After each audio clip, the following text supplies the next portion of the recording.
Solène Niederkorn vous propose les hors-séries de Vinscale.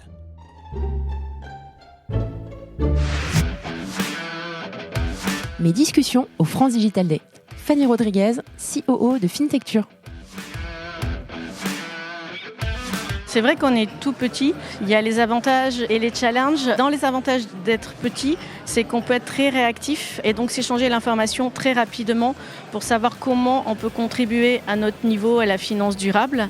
Donc moi j'ai fait un échange justement récemment cette semaine pour préparer cette interview et on a les retours tout de suite. Donc ça c'est quand même un avantage d'être petit, c'est notre souplesse, notre réactivité, aussi le fait qu'on est des fintech et donc voilà, ça va très vite et ça va beaucoup plus vite que si on était dans d'autres secteurs.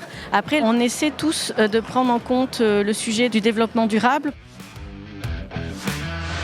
C'est avec beaucoup de plaisir que j'ai accepté l'invitation de France Digital à venir profiter du studio d'enregistrement éphémère qui a été créé à l'occasion de France Digital Day à Paris. Je vous partage dans ce hors-série certaines discussions que j'ai pu avoir. Ce sont en fait 3 entretiens courts qui vont vous permettre de plonger dans des sujets liés à l'ESG, à l'impact, mais aussi aux affaires publiques, dans le domaine de l'investissement et dans les paiements. J'ai reçu 3 intervenants de chez Briga, d'Impact Partners et de Fintecture. Je vous souhaite une bonne écoute, mais je vous invite aussi à noter le podcast sur Apple Podcasts et Spotify. N'oubliez pas.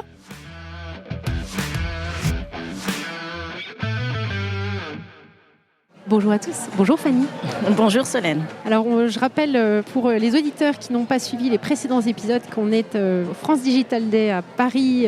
Voilà, et j'ai eu la chance d'être invitée pour couvrir l'événement avec mon podcast. Donc j'aimerais remercier France Digital et puis j'aimerais te remercier Fanny de nous accorder du temps parce que tu prends de ton temps juste avant une table ronde à laquelle tu participes. Donc on va se dépêcher.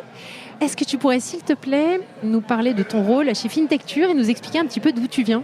Oui, bien sûr. Tout d'abord, merci beaucoup, Solène, de nous avoir contactés. Donc, mon rôle chez Fintecture, je suis secrétaire générale de Fintecture. Je coordonne toutes les fonctions corporate de l'entreprise, donc aussi bien risque, legal, il faut que j'oublie personne, la compliance, et on fait aussi des affaires publiques. D'accord. Donc voilà, c'est une coordination de tout ce qui est toutes ces fonctions supérieures. D'accord. Et tu as un historique. Alors c'est pour ça que c'est important que tu présentes également ton expérience passée, puisqu'on va parler d'affaires publiques aussi. Donc, qu'est-ce que tu faisais avant Fintecture ? Donc, avant Fintecture, j'étais responsable affaires publiques pour Banking, qui a ensuite aussi mis en place Bridge. Donc voilà, donc je représentais Banking et plus largement les établissements de paiement français, parce que Banking est membre de la FEPAM, tout comme les Fintecture. Donc je représentais ces établissements-là auprès des régulateurs. D'accord. Alors Fintecture, est-ce que tu pourrais nous rappeler ce que vous faites ? Alors Fintecture, c'est le spécialiste du paiement commerçant. Okay. Donc on propose différents produits pour essayer de satisfaire pleinement la demande. D'accord. Et quand tu dis paiement commerçant, de quel type de paiement ? Parce que ça peut aller dans un peu tous les sens, donc en étant plus précis. Alors, on a différents produits. Nous avons le virement immédiat qui permet d'avoir des confirmations immédiates en fait, de l'exécution du virement. On a le virement intelligent qui permet de choisir justement le virement le plus approprié, instantané, pas instantané, en fonction des banques. On propose aussi le BNPL. On a aussi le décaissement vérifié pour tout ce qui est remboursement. Donc voilà, donc plusieurs produits qu'on peut mixer en fonction du besoin du commerçant. D'accord. Et donc votre target, ce sont des e-commerçants, des commerçants physiques. Est-ce que tu pourrais nous préciser un petit peu le type de commerçants auxquels vous adressez ? Tout à fait. Alors notre target, ce sont les gros commerçants, ce qu'on appelle les catégories leaders. Donc on a des gros acteurs, c'est principalement pour l'instant pour tout ce qui est en ligne, mais on a aussi des solutions et on se développera aussi sur le point de contact. D'accord. Alors j'aimerais que tu reviennes plus spécifiquement sur ton expérience en matière d'affaires publiques. Tu as un rôle déterminant au sein de l'Association française des établissements de paiement, la FEPAM, dont tu parlais, et au comité consultatif du secteur financier. Alors est-ce que tu pourrais nous repréciser de quoi il s'agit, nous parler plus particulièrement de ton rôle au sein de ces comités et associations ? Oui, tout à fait. Donc, j'ai la chance d'avoir été élue, et je remercie d'ailleurs tous ceux qui ont voté pour moi, pour représenter les établissements de paiement donc, au sein du du board, nous sommes plusieurs au sein du board de l'association. Donc on essaie de représenter au mieux nos intérêts, nos intérêts, mais aussi bien communiquer sur notre business, les enjeux de notre business auprès du régulateur, parce que ce sont des métiers nouveaux, ce sont des établissements nouveaux, donc il y a une pédagogie qui est faite. Donc ça c'est pour la FEPAM, une pédagogie qui est faite, et il y a notamment une dizaine de textes qui ont été publiés par la Commission européenne le 28 juin qui vont changer le cadre législatif. Donc on est dans une période très riche, quasiment l'ensemble de la réglementation dont on relève va évoluer. Donc c'est très important pour nous. Et donc je suis aussi membre du CCSF, donc c'est-à-dire que je représente la FEPAM donc au comité consultatif du secteur financier. Donc ce comité, c'est une nomination du ministre de l'économie qui sélectionne des personnes pour représenter. Donc moi, ce sont les établissements de paiement et de monnaie électronique. Oui. Il y a des banques, il y a des assureurs, il y a bien sûr les consommateurs. Donc c'est la place financière de Paris qui est représentée. Enfin, française. Française. Tout à fait. Très bien, merci. Alors, c'est un organe de lobbying, en quelque sorte. Tu verrais ça comme ça ou pas? Tu n'aimes pas que j'utilise ce mot-là? Moi, je dis déjà, avant de faire du lobbying, il faut qu'on se comprenne. Ouais. Avant de défendre quoi que ce soit, il faut qu'on sache qui fait quoi. Et ensuite, on essaie de faire en sorte que tout fonctionne au mieux pour tout le monde. Je pense qu'il y a une étape primordiale parce que souvent, il suffit d'échanger pour que les solutions viennent par elles-mêmes. Donc, d'accord. Voilà. Ok, parfait. Alors, un des points que je trouve intéressant, c'est que tu as vraiment des interactions avec les fintechs, avec les banques traditionnelles, avec le gouvernement, enfin en tout cas avec les politiques. Et c'est vrai qu'au travers de toute ta carrière, puisque ça fait quelques années que tu travailles et puis tu as été chez différents acteurs et également dans des banques traditionnelles, si mes souvenirs sont bons. Oui, j'ai travaillé 15 ans à la Société Générale. Voilà, c'est ça. Alors j'aurais aimé que tu nous fasses une petite prise de température sur la dynamique qui s'exerce entre les fintechs, les banques traditionnelles et comment tu perçois les relations entre tous ces acteurs établis et tous ces nouveaux établissements de paiement comme Fintecture. Comment elle évolue? Parce que c'est vraiment comme une relation de couple. Il y a des hauts et des bas, il y a des moments où il y a des rapprochements, il y a eu beaucoup de rachats dans les dernières années de la part de grands groupes, etc. Où est-ce qu'on en est maintenant ? Alors moi, j'ai coutume de dire qu'en fait, l'industrie financière, c'est une industrie qui est en train de se transformer, comme il y a eu dans d'autres secteurs, l'énergie, les transports, etc., notamment avec l'arrivée des nouvelles technologies.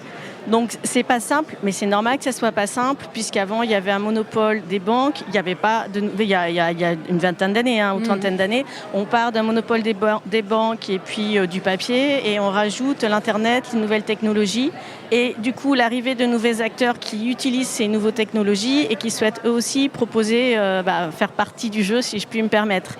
Donc les relations sont pas toujours simples, par contre elles sont de plus en plus fluides et donc il faut qu'on trouve tous notre place avec, en prenant en compte l'arrivée de ces technologies, de ces nouveaux acteurs, mais tout en gardant quand même en tête l'intérêt premier des clients et l'intérêt aussi de la place au global et préserver une sécurité. On fait du paiement, il y a de l'argent qui transite, donc voilà, il y a le business d'un côté, mais il y a aussi, on doit être tous unis, préserver la sécurité, parce que c'est quand même quelque chose de sérieux. Oui, mais alors pour vraiment parfaire cette réponse, est-ce qu'en termes de consolidation, le marché va se consolider? Il y a quand même pas mal de boîtes qui ont des difficultés à lever. C'est peut-être l'occasion pour des grands groupes de faire des acquisitions.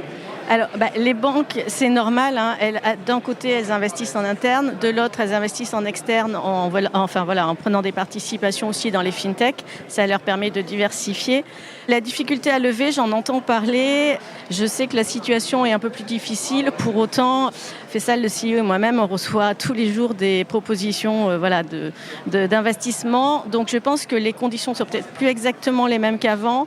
Pour autant, au vu du nombre de sollicitations qu'on reçoit, en tout cas pour Fintecture, c'est pas une inquiétude. Les conditions sont différentes, mais il y a toujours de l'argent présent pour ceux qui ont un business plan et qui paraît solide aux investisseurs.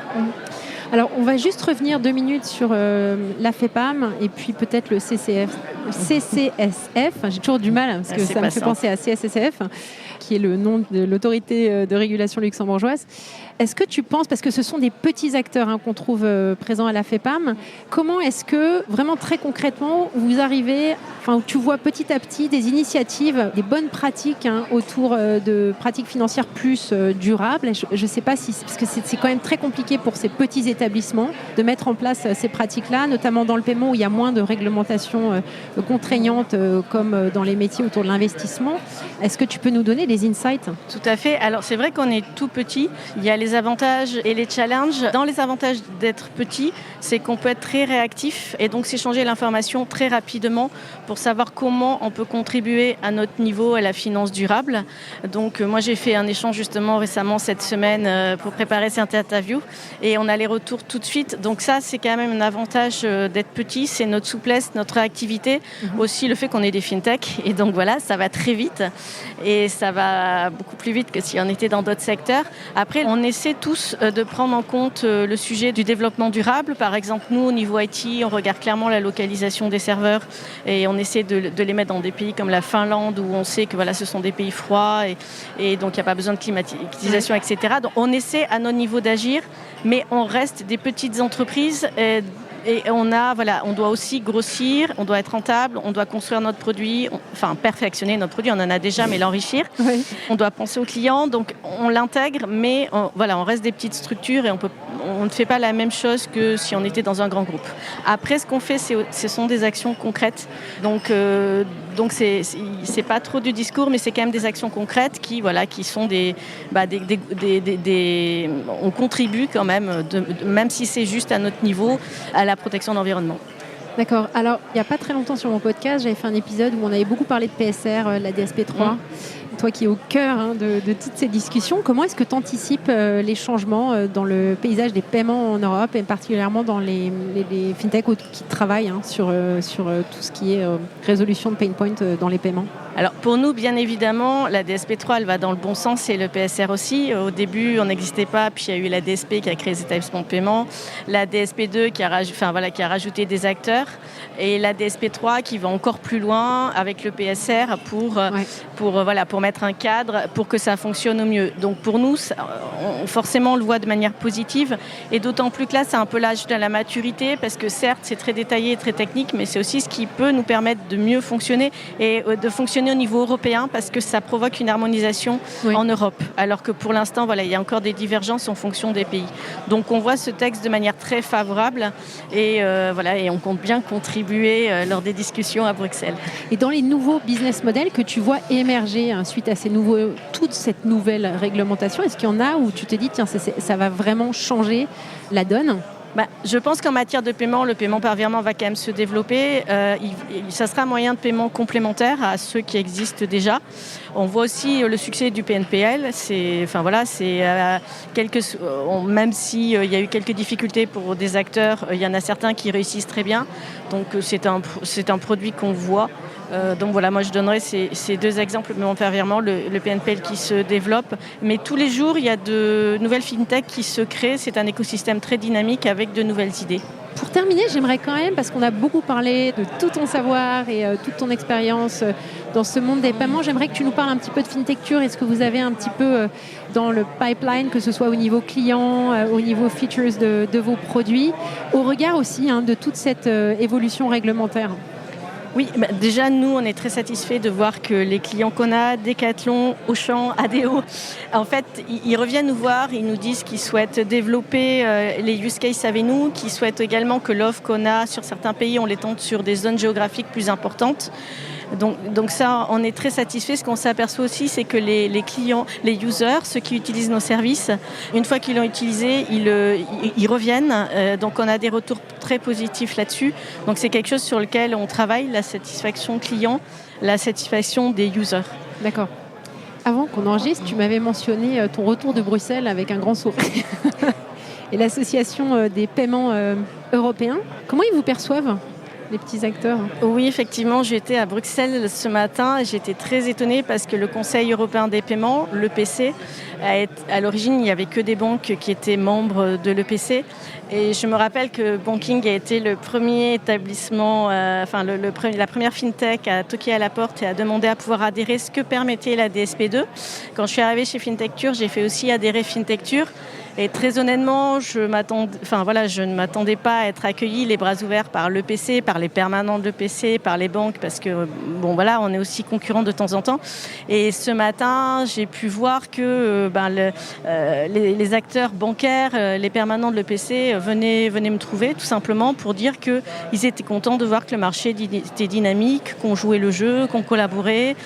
Ils m'ont dit qu'ils voyaient le futur de manière très positive et que ça les intéressait de travailler tous ensemble pour faire en sorte qu'il y a un véritable écosystème dans les paiements et même peut-être au-delà parce qu'on sait qu'il y a une directive Open Finance et donc il y a des réflexions là-dessus et moi je me dis on a quand même vraiment avancé parce qu'il y a quelques années il n'y avait pas vraiment de dialogue entre les fintech et les banques et là on nous dit on apprécie le dynamisme, on apprécie la volonté de coopérer, c'est aussi notre futur à nous et quelque part le futur il nous paraît très intéressant. Donc voilà. Après, il n'y a pas le choix, il faut qu'ils évoluent tous. Il n'y a pas le choix. Et qu'ils s'ouvrent à la nouveauté. C'était dit en off, donc ils ne sont pas obligés de me le dire. Parfois, dans les réunions, on est très politiquement correct.